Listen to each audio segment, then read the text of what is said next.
wholesaling around the world, the Indiana edition, the Hoosier State, coming in with a population rank of 17th overall, with just south of 7 million people living inside the state. My overall feelings about Indiana are it's a prototypical Midwest state, one of those markets that has been solid for us over the years. Really, kind of volume wise, it fits right in line where it ranks as far as population, right? It's in the upper echelon, it's in the upper 50% of the states. I think our volume has been closer to like the top 10 than the top 20, but that is because back in the day, 2021, early 2022, a bunch of hedge funds were buying inside of Indiana. That's kind of slowed down in recent years. But overall, Indiana is a solid market to wholesale in.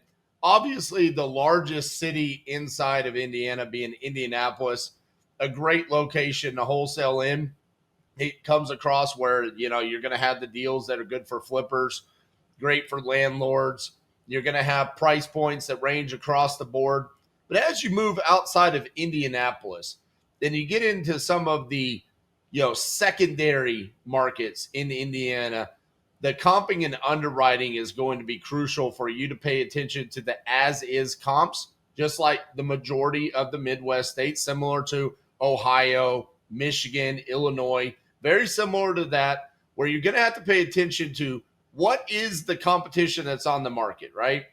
What can an end buyer just go on the MLS and purchase themselves? You want to pay attention to that. So this is not one of those markets that you can go look and say, hey, here's the after repair value, subtract 70%, subtract out the repairs. That doesn't really work in some of these markets, specifically areas like South Bend, where Notre Dame is, Fort Wayne, Bloomington, where Indiana University is, and especially in a market like Gary, Indiana, which is close enough to Illinois. You can get some of those Chicago buyers, but the price points are extremely low. And so in some of these areas, acquisitions can be extremely easy, but dispositions can be a little bit more difficult. Now, for me, in some of those markets that I just named off, South Bend and Fort Wayne have been the best for us. Fort Wayne back in the day was a market that we were constantly getting deals in, always able to locate our end buyers. We were able to build a significant buyer relationship there, and dispositions became extremely easy because we knew what that buyer was looking for and how they were underwriting those deals. Very similar in South Bend. We had a good run there. Things have slowed down recently, and partially due to the fact that in July 1st of 2024, so a little bit over a year ago from when I'm recording this video, there was a regulation brought down on the Indiana market. And it's one of those that is a little bit of a head scratcher, but it goes back to wholesalers needing to be transparent in their communications with all parties as to what's going on inside the transaction. So I'll read a couple of different things about the regulation in Indiana. Disclosure. I'm not an attorney. Do your own research. Talk to your title companies. Do what you may with the regulation. But in Indiana, real estate wholesaling is permitted, but is subject to new regulations effective July 1st, 2024, primarily requiring unlicensed real estate solicitors, aka wholesalers, to disclose their unlicensed status and the intent to assign a contract for a residential single-family home to a third party. This disclosure must be in their marketing and advertising materials and must also include the legal names of the solicitor and the intended purchaser. Failure to provide this disclosure within 2 days of entering a contract allows the seller to nullify the agreement. The law does not prohibit wholesaling, but regulates the communication methods and intent disclosure for unlicensed parties. So again, this just goes back to disclosing, transparency, communication with all of the parties involved, that you are telling everybody the truth. There should be no issues with this. Of course, this is newer for a lot of wholesalers. The industry for years has been telling everybody, say that you're an end buyer. Don't disclose that you're a wholesaler. This is what the industry is wanting as a change and why many of the regulations are based around disclosing. Now, in regards to the report that Easy REI Closings put out at waronwholesaling.com, which you can get for free, it says that the summary requires wholesalers to provide clear disclosures in all solicitations.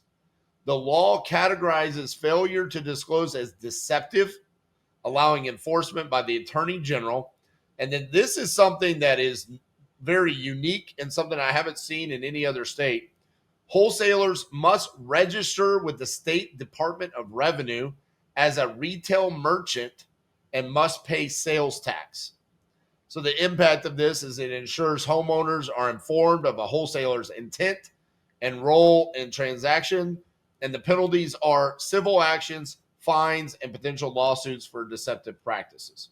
So again, if you have no problems being transparent in what you're trying to do, you follow the appropriate disclosures, which I'm sure if you call a title company, build a relationship and say, how can I protect myself inside this? What does this disclosure need to look like? They can provide that or show you a good example. Now, getting back to the state itself, like I said, our volume has slowed down in Indiana, but it wasn't necessarily because of the regulation.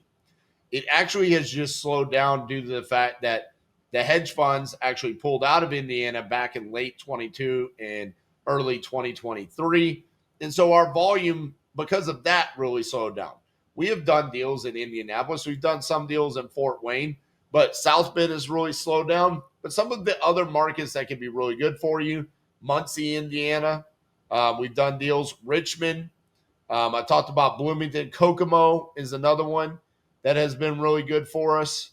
Hartford City. Across the state, what most would consider rural deals, there are end buyers available and looking to purchase deals. The only thing that I would say is because you now are mandated by the state regulations to be transparent, if you're talking to a motivated seller in a Kokomo or Richmond or a Bloomington, even though the Indiana University is located there, it can still take more time to dispo.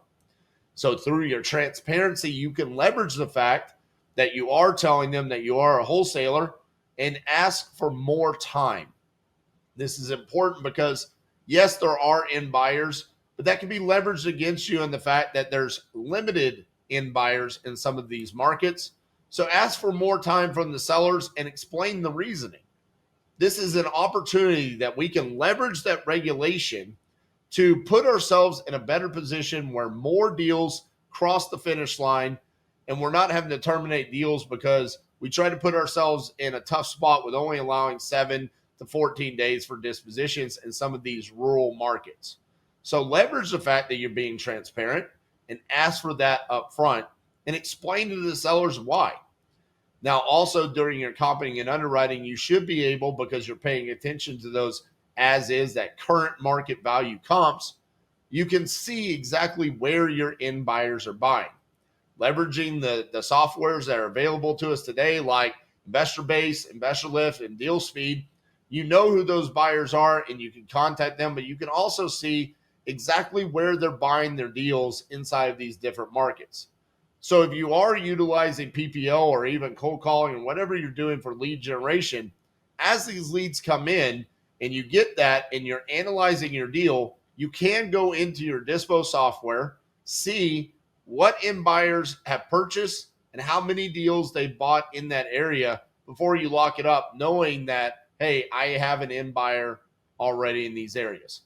In my opinion, Indiana is a great market, and I always tell people, when they're wanting to get into virtual wholesaling and go to new states and new markets, the Midwest and the Sun Belt are the places that you want to start with. Acquisitions is always going to be easier. Dispo is going to be easier. The assignment fees will be slightly smaller due to the price points. but it will get you traction. It will get you some confidence and wins under your belt. And that's what the majority of newer wholesalers need. So, in my opinion, Indiana, despite the regulation, is a great market for virtual wholesalers to go to. If you wanted to expand to one Midwest state, I wouldn't necessarily pick Indiana as the first one, but it should definitely be in your arsenal in the future.